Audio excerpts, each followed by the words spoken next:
नमस्कार दोस्तों। आज मैं कुछ एक ऐसे दोषों की बात करूंगा जो कि जनरल प्रैक्टिस में यूज किए जाते हैं। तो जो लोग रेगुलर एस्ट्रोलॉजी करते हैं वो इन सभी चीज़ों के बारे में जानते हैं, मगर मैं उन लोगों को बता रहा हूँ जो कि एस्ट्रोलॉजी में नए हैं या जिन्होंने अपना पढ़ाई की है, तो हो सकता है कि उनको इन योग और दोषों के बारे में मालूम ना हो, मगर ये बहुत इंपॉर्टेंट रोल प्ले करते हैं जब हम किसी भी कुंडली को एनालाइज करते हैं। तो उनमें सबसे पहले मैं एक्सप्लेन करना चाहूंगा कारको भाव नाशाय क्या होता है। कारको भाव नाशाय का क्या मतलब होता है? तो कुंडली के जितने भी 12 भाव हैं उन सभी भावों के कारक ग्रह बताए हुए हैं। जैसे लग्न है, इस भाव का कारक सूर्य होता है। दूसरे, पांचवें, नवें और 11वें भाव का कारक जुपिटर या बृहस्पति होता है। इसी तरीके से तीसरे और छठे भाव का कारक मार्स या मंगल होता है। चौथे भाव का कारक मून या चंद्रमा होता है। सातवें भाव का कारक शुक्र होता है। आठवें और 12वें भाव का कारक शनि होता है। और हमारे पास बच गया 10th हाउस। इसके मल्टीपल कारक होते हैं, एक से ज्यादा कारक होते हैं। बुध उसका उनमें से एक कारक है। शनि भी कारक होता है। सूर्य और जुपिटर भी कारक होते हैं। तो मल्टीपल कारक होते हैं इस पर्टिकुलर भाव के। तो कारको भाव नाशाय हम कब यूज करते हैं? जब किसी भी भाव का कारक उसी भाव के अंदर आकर बैठ जाए। अब मैं इसको समझाऊंगा। ज्यादातर लोग इसको मिस इंटरप्रेट करते हैं, गलत समझते हैं, उन्हें इसका कंसेप्ट क्लियर नहीं है। तो मैं आपको समझाने की कोशिश करूंगा। जिन्हें मालूम है उनके लिए कोई बात नहीं बता रहा हूं मैं, मगर उनके लिए मेन इंपॉर्टेंट बात है कि कारको भाव नाशाय क्यों समझा जाता है। तो बहुत सारे लोग क्या समझते हैं कि यदि किसी भी भाव का कारक उसी भाव में आकर बैठ गया तो वो कहेंगे कि उसके सिग्निफिकेशंस का नाश हो गया। जैसे देखिए, इस पर्टिकुलर कुंडली के अंदर जुपिटर 11वें भाव में बैठा हुआ है। जुपिटर 11वें भाव का कारक है। वीनस 7वें भाव में बैठा हुआ है। वीनस 7वें भाव का कारक है। तो दो कारक ग्रह अपने भाव में ही आकर बैठ गए हैं, तो वो भाव का नाश करेंगे, ऐसा इंटरप्रिटेशन है। कारको भाव नाशाय का मतलब यह है जब किसी भी भाव का कारक उसी भाव में आ जाता है तो उसके कार्यकत्वों का नाश हो जाता है। मगर ऐसा नहीं है। इसमें एक राइडर है, आप ध्यान रखेंगे, और इसका मैं मतलब समझाने की कोशिश अभी आपको करने वाला हूं कि यहां पर जुपिटर आ गया अपने ही भाव में। तो कारको भाव नाशाय किस लिए टर्म यूज होती है? किसी भी भाव का लॉर्ड उसी भाव में आ जाए और उसके ऊपर यदि अशुभ या मैलिफिक प्लेनेट का असर हो, इन्फ्लुएंस हो, तब हम उसको कहेंगे कि कारकों का नाश हो जाएगा। यदि उस पर मैलिफिक प्लेनेट का इन्फ्लुएंस नहीं हो तभी भी कोई फर्क नहीं पड़ेगा, और बेनिफिक प्लेनेट का इन्फ्लुएंस हो तो कारको भाव नाशाय की बजाय वो और ज्यादा बेटर फल देगा। वो मैं आपको अभी एक्सप्लेन करता हूं कहां से थ्योरी आई और क्यों थ्योरी आई। अभी इसमें देख लीजिए, 7वां भाव है इसका, इस कुंडली का 7वें भाव के अंदर वीनस बैठा हुआ है जो कि इसी भाव का कारक है। अब इस वीनस को मार्स इन्फ्लुएंस कर रहा है जो इस कुंडली के लिए अशुभ ग्रह और वैसे भी अशुभ ग्रह है। तो अब मार्स किसको इन्फ्लुएंस कर रहा है, ध्यान से समझिए। वो उस कारक को भी पनिश कर रहा है, पीड़ित कर रहा है, और भाव को भी पीड़ित कर दिया। अब जब कारक और भाव दोनों ही एक साथ पीड़ित हो गए तो आपको उस भाव से रिलेटेड रिजल्ट नहीं मिलेंगे। मतलब दोनों लोग जिन पर भाव के रिजल्ट देने की जिम्मेवारी थी वो एक साथ पीड़ित हो जाते हैं यदि भाव पीड़ित हो जाता है। इसलिए हम कारको भाव नाशाय टर्म यूज करते हैं कि किसी भी भाव का लॉर्ड उसी भाव के अंदर आकर बैठ गया और उस पे अशुभ ग्रह का असर हो गया तो भाव भी पीड़ित हो गया और वो कारक भी पीड़ित हो गया, तो उस भाव से रिलेटेड रिजल्ट हमें नहीं मिल पाएंगे। इसलिए कारको भाव नाशाय थ्योरी यूज की जाती है।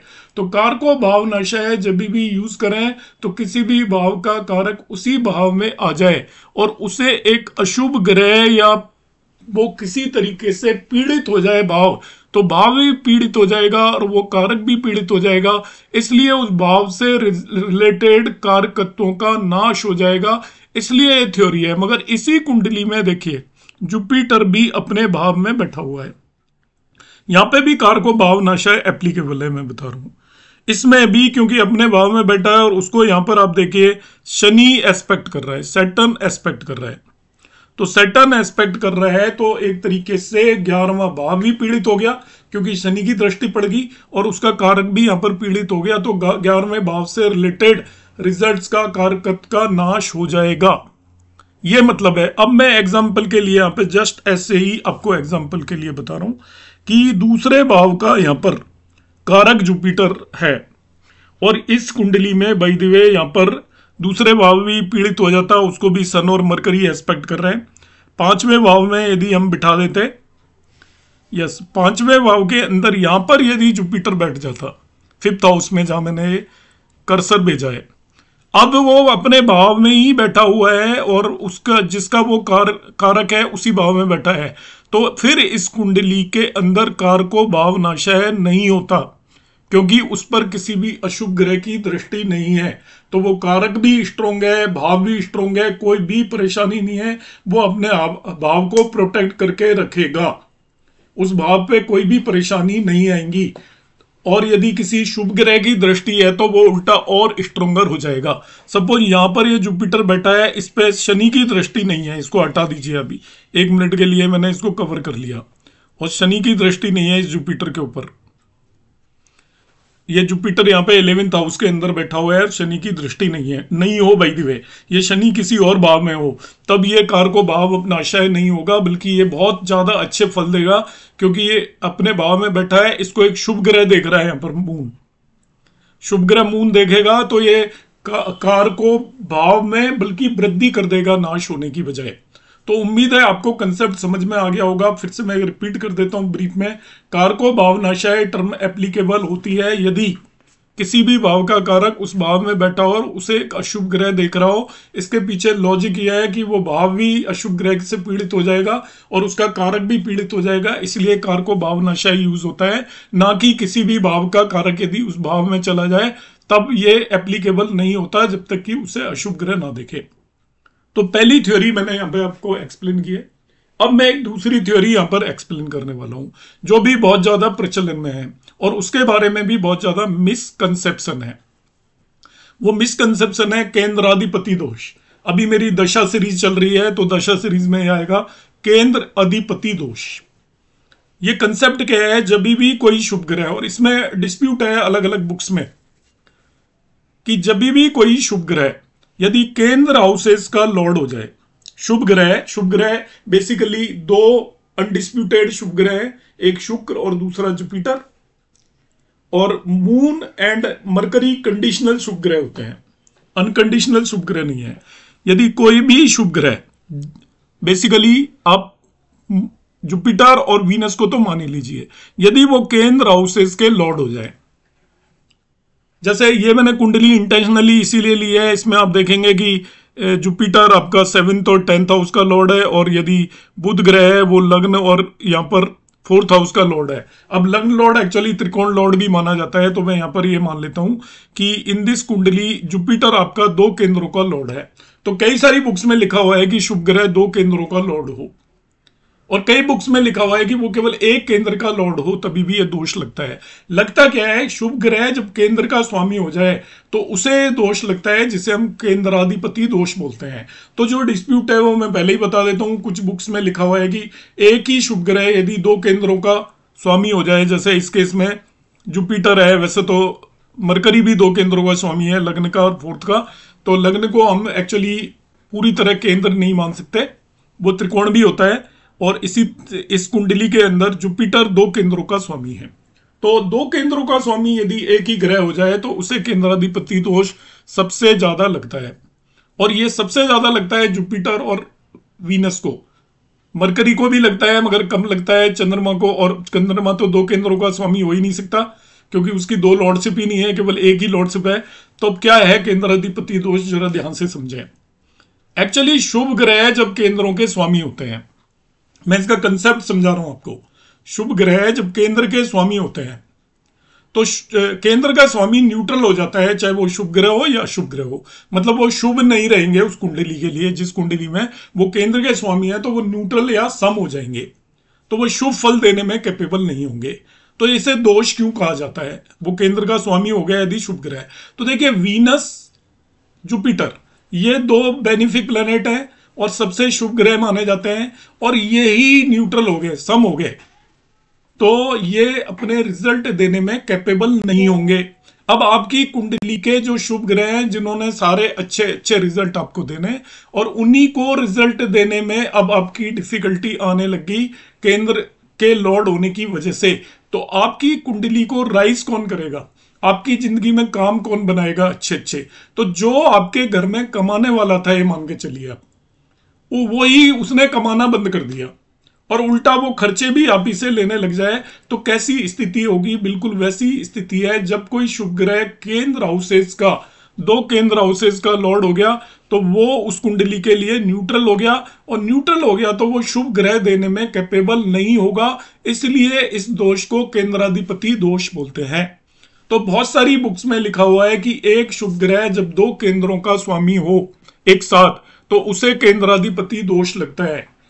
और बहुत सारी बुक्स में लिखा हुआ है कि शुभ ग्रह यदि एक भी केंद्र का स्वामी हो जाए तो उसे केंद्राधिपति दोष लगेगा। तो मैं इस डिस्प्यूट में नहीं पढ़ना चाहता, आपको मैं दोनों बातें बता रहा हूं।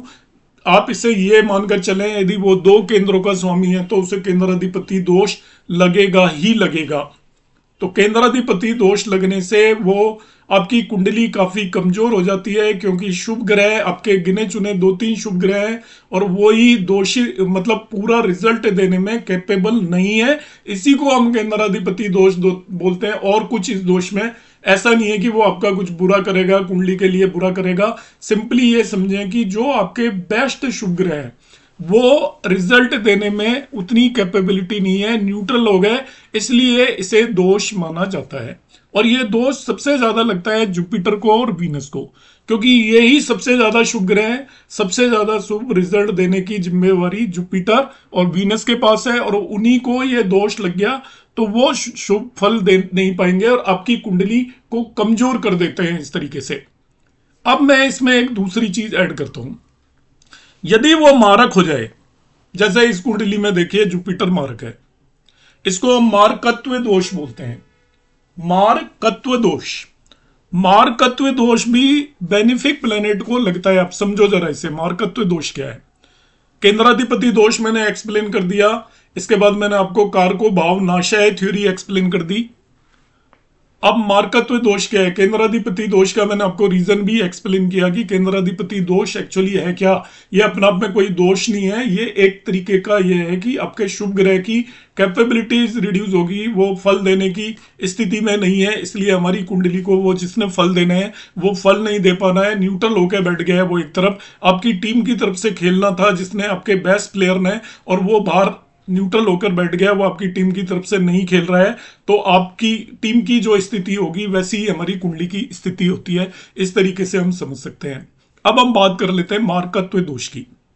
जब बेनिफिक प्लेनेट यदि मार्केश हो जाए, एक्चुअली सेकंड लॉर्ड और सेवेंथ लॉर्ड या सेकंड हाउस और सेवेंथ हाउस में बैठे हुए ग्रह यदि वो लग्नेश के दोष, दो फ्रेंड ना हो, लग्नेश के फ्रेंड ना हो, और उन पर किसी भी अशुभ ग्रह का असर हो, मेलिफिक प्लेनेट का असर हो, तो वो मार्केस बन जाते हैं उस कुंडली के लिए। मैं फिर रिपीट कर रहा हूं, सेकंड लॉर्ड, जैसे इस कुंडली में सेकंड लॉर्ड मून है, और सेवेंथ लॉर्ड, इस कुंडली में सेवेंथ लॉर्ड जुपिटर है या गुरु है, तो ये मार्के यहां पे एक तरीके से मारक जिसे बोलते हैं वो बन गए। अब मार्केश ये कब बनेंगे? यदि इन्हीं के ऊपर, इन ग्रहों के ऊपर यहां पर बैठे हैं तभी भी वो मारक बन जाते हैं। सेकंड भाव और सातवें भाव में बैठे हुए प्लेनेट भी मारक बन जाते हैं, मगर उसमें दो कंडीशन है। वो लग्नेश के मित्र नहीं होने चाहिए, फ्रेंड नहीं होने चाहिए, शत्रु होने चाहिए, एनिमी हो, और उन पर किसी अशुभ ग्रह का असर हो, तो वो मारक बन जाते हैं। अब इसमें जरा हम ध्यान से देखते हैं, इस कुंडली के अंदर 3 साइन है, तो मरकरी है, तो उसका सेकंड लॉर्ड मून भी एनिमी है मरकरी का। और यहां पर हम देख लेते हैं जुपिटर, ऑल्दो जुपिटर का एनिमी मरकरी है, जुपिटर का एनिमी मरकरी है। लग्नेश हालांकि यहां पर हम देखते हैं तो लग्नेस का दोस्त नहीं है, मगर जुपिटर का एनिमी भी मरकरी है। तो यहां पर इसको जुपिटर को, जो कि सेवेंथ लॉर्ड है, उसे मेलिफिक प्लेनेट देख रहा है। देख लीजिए सैटर्न, सेवेंथ लॉर्ड को मेलिफिक प्लेनेट सैटर्न एस्पेक्ट कर रहा है। तो ये आपका यहां मारक हुआ और मेलिफिक प्लेनेट एस्पेक्ट कर रहा है, इसलिए मार्केस भी बन गया है। और ये लग्नेस का फ्रेंड भी नहीं है, तो ये मार्केस की तरह ही एक्ट करेगा। लग्नेस का फ्रेंड होता तो ये मार्केश नहीं होता, क्योंकि ये न्यूट्रल है, फिर भी ये मार्केश की तरह ही एक्ट करेगा। तब हम इसमें क्या सोचते हैं, देखिए पूरे तरीके से इसको समझते हैं। इसको मार्कत्व दोष बोलते हैं कि जुपिटर एक बेनिफिक प्लेनेट है। बेनिफिक प्लेनेट का मतलब आपकी कुंडली की सबसे ज्यादा जिम्मेवारी जुपिटर के पास ही है। अच्छे फल देने की जिम्मेवारी जुपिटर, वीनस, दो ही ऐसे प्लेनेट हैं। बाकी तो कंडीशनल बेनिफिक या मेलिफिक होते हैं दोनों। अब ये इन शुभ ग्रहों में से एक ग्रह, पहली बात तो वो आपको दो केंद्र स्थानों का स्वामी है, तो केंद्राधिपति दोष लगी रहा है। फल देने में पहले ही कैपेबल नहीं है, हैंडीकैप हो गया, एक तरीके से न्यूट्रल हो गया, बाहर बैठ गया। और दूसरी तरफ वो अब आपका क्या है, मारक भी बन गया। उसने आपको परेशानियां भी देनी है उसी ने ही। तो वो एक्सट्रीमली हाई क्वालिटी का मारक होगा। वो आपको जो कष्ट देगा वो कोई भी दूसरा प्लेनेट नहीं दे सकता। तो जब शुभ ग्रह जब मारक बन जाते हैं तो वो एक्सट्रीमली इंटेंस लेवल के मारक होते हैं, क्योंकि वो डबल चोट करते हैं। पहली बात तो आपकी कुंडली संभालनी थी जिसने, वही ग्रह आपको कष्ट देने की जिम्मेवारी लेकर बैठा हुआ है, तो आपको संभालेगा कौन? इसलिए उनको हम सबसे हाईएस्ट कैटेगरी के मारक कंसीडर करके चलते हैं, और इस दोष को मार्कत्व दोष बोलते हैं। तो मार्कस दोष को मैं रिपीट करता हूं, मार्कत्व दोष होता क्या है? जब भी बेनिफिक प्लेनेट मारक बनकर बैठे हों कुंडली के अंदर, उन्हें मेलिफिक एस्पेक्ट कर रहे हो और वो लग्नेस के शत्रु हो, तो वो मार्केश बन जाते हैं। बेनिफिक प्लेनेट जब मार्केश बनते हैं तो वो कुंडली को पूरी तरह हार्म करते हैं, नेटिव को पूरी तरह हार्म करते हैं। इस दोष को हम मार्कत्व दोष बोलते हैं। आप ऐसा समझिए, जो एग्जांपल मैंने पहले दिया था कि आपकी टीम का जो बेस्ट प्लेयर है वो आपकी टीम से एक तो बाहर बैठ गया, और आपकी टीम की पूरी स्ट्रेटेजी वो दूसरी टीम को जाकर बता रहा है। या आपके घर के कमाना वाला आदमी ने कमाना तो बंद कर ही दिया, और जो आप कमा के ला रहे हो उसे भी वो स्पेंड कर रहा है, और उसी में से उल्टा खर्चा और लेना शुरू कर दिया। तो आपके घर के क्या हालात होंगे? एग्जैक्टली वो की वही चीज ये होती है। इसको इसलिए हम मार्कत्व दोष बोलते हैं। तो मैंने आपको इसको प्रैक्टिकल एग्जांपल से समझाने की कोशिश की है। होपफुली आपको समझ में आ गया होगा, क्योंकि इनको माइंड में रखना है आपको, इनको कोई थ्योरिटिकल वे में नहीं समझना है आपको। जब भी देखें कि यदि आपका बेनिफिक प्लेनेट मार्केश बन रहा है तो वो आपकी कुंडली को बहुत हार्म करने वाला है, ऐसा आप मानकर चलेंगे, जिसे ज्यादातर लोग देखते नहीं है। अब आ जाते हैं हम अगला, एक लास्ट में यहाँ पे आज की क्लास में एक दोष बताऊंगा, और इस दोष को बोलते हैं अष्टाधिपति दोष। तो एट्थ लॉर्ड जो होता है कुंडली के लिए, एट्थ लॉर्ड अष्टाधिपति दोष है क्या? एट्थ लॉर्ड कुंडली में जब भी हो तो इसके बारे में हम कहते हैं कि अनप्रेडिक्टेबल होता है। कैसे रिजल्ट देगा कोई भी नहीं बता सकता, इसलिए एट्थ लॉर्ड सडन रिजल्ट्स देता है, अनप्रेडिक्टेबल होता है। इसको शास्त्रों में लिखा हुआ है कि ये शुभ नहीं होता, तो शुभ फल तो देगा ही नहीं, शुभ तो होता ही नहीं है। तो इसका मतलब वो शुभ से कुछ कम फल देगा। मगर इसको मैं ये नहीं कह रहा हूं कि अशुभ होता है, ऐसा भी कहीं नहीं लिखा हुआ, पर इसका मैं सिंपल इंटरप्रिटेशन करता हूं कि जो चीज शुभ नहीं है तो शुभ फल तो देगी नहीं। अब कैसे फल देगी? तो वो शुभ से कुछ कम ही होंगे, तो अशुभ के आसपास ही फल होंगे। तो एट्थ लॉर्ड कुंडली के लिए जो फल देता है किसी भी नेटिव को, जो रिजल्ट देता है, वो अनप्रेडिक्टेबल होते हैं। और इस अनप्रेडिक्टेबिलिटी को ही हम अष्टम अधिपति दोष बोलते हैं। अष्टम अधिपति दोष है कि आठवें भाव का स्वामी कैसे रिजल्ट देगा ये हमें नहीं पता। जिस चीज का हमें नहीं पता वो सबसे ज्यादा खतरनाक हो जाती है। हमें मालूम है कि ये अच्छे फल देगा तो कोई दिक्कत नहीं है, हमें मालूम है ये खराब फल देगा तो हमें मालूम ही है ये खराब फल देगा, मगर एट्थ लॉर्ड कैसे फल देगा ये कोई भी नहीं जानता। अनप्रेडिक्टेबिलिटी होती है, इसलिए एट्थ लॉर्ड के इस दोष को अष्टम अधिपति दोष बोलते हैं। इसमें एक चीज और ऐड कर देता हूं कि जो यदि एट्थ लॉर्ड आपका मून या सन हो जाए, एट्थ लॉर्ड किसी कुंडली में, जब यहाँ पे 4 या 5 साइन हो जाए तो मून या सन हो जाएगा, तो मून और सन को अष्टम अधिपति दोष नहीं लगता। मून और सन जब एट्थ लॉर्ड हो तो वो अशुभ फल नहीं देते। तो इतना तो पता चल गया वो अशुभ फल नहीं देंगे। रीजन ये है, मैं आपको एट्थ लॉर्ड की हम कैसे देखेंगे वो शुभ होगा या अशुभ होगा तब मैं बताऊंगा, मगर फिर भी क्योंकि इन दोनों की केवल एक ही राशि होती है, बाकी सभी प्लेनेट की दो दो राशियां होती हैं, तो जब भी एट्थ लॉर्ड आपका सन और मून हो तो वो शुभ फल देंगे। ये मत समझ लेना, बहुत सारे लोग उसको इंटरप्रेट करते हैं कि वो शुभ फल देंगे। नहीं, वो शुभ फल नहीं देंगे, मगर वो अशुभ फल भी नहीं देंगे। आप उन्हें न्यूट्रल कंसीडर करके चल सकते हो। वो अशुभ फल तभी देंगे जब वो पीड़ित है, किसी भी अशुभ ग्रह की कंजंक्शन में, एस्पेक्ट में है, या उनका कोई भी लिंक हो रहा है अशुभ ग्रहों से, तभी अशुभ फल देंगे। मैं फिर से रिपीट कर देता हूं, आठवें भाव का स्वामी जिसको अष्टमेष्ट बोलते हैं, एट्थ लॉर्ड बोलते हैं, वो कैसे फल देगा ये कोई नहीं जानता। अनप्रेडिक्टेबिलिटी होती है, इसलिए उन पर जो दोष लगता है उसको अष्टम अधिपति दोष बोलते हैं। अष्टम अधिपति दोष का मतलब है अनप्रेडिक्टेबिलिटी इन एट्थ लॉर्ड। तो उनके हम रिजल्ट नहीं जानते। मून एंड सन जब एट्थ हाउस के लॉर्ड होते हैं, क्योंकि उन्हें केवल एक ही लॉर्डशिप दी हुई है, तो वो उन पर अष्टम अधिपति दोष नहीं लगता, क्योंकि उनके पास केवल एक ही हाउस की लॉर्डशिप है, तो वो आपको अशुभ फल नहीं देंगे। मगर उसका मतलब ये बिल्कुल नहीं है कि वो शुभ फल देंगे, वो न्यूट्रल होंगे, मगर वो किसी अशुभ ग्रह के इन्फ्लुएंस में है, उससे पीड़ित हैं, तो वो भी अशुभ फल दे देंगे। तो इस तरीके से हम इसे इंटरप्रेट करेंगे। आई होप आप आज की क्लास में मैंने जो 3 बातें आपको बताई हैं, वो चार बातें बताई हैं, वो समझ में आ गई होंगी। सबसे पहले मैंने आपको बताया था कि कारको भावनाशय क्या होता है, फिर मैंने बताया था केंद्राधिपति दोष क्या होता है, तो थ्योरेटिकली मैंने एक्सप्लेन करने की भी कोशिश की थी। तीसरा फिर मैंने बताया था मार्कत्व दोष क्या होता है, और चौथा मैंने बताया अष्टम अधिपति दोष क्या होता है। आपको एक कंसेप्ट कैसे लगे जो मैंने एक्सप्लेन किए?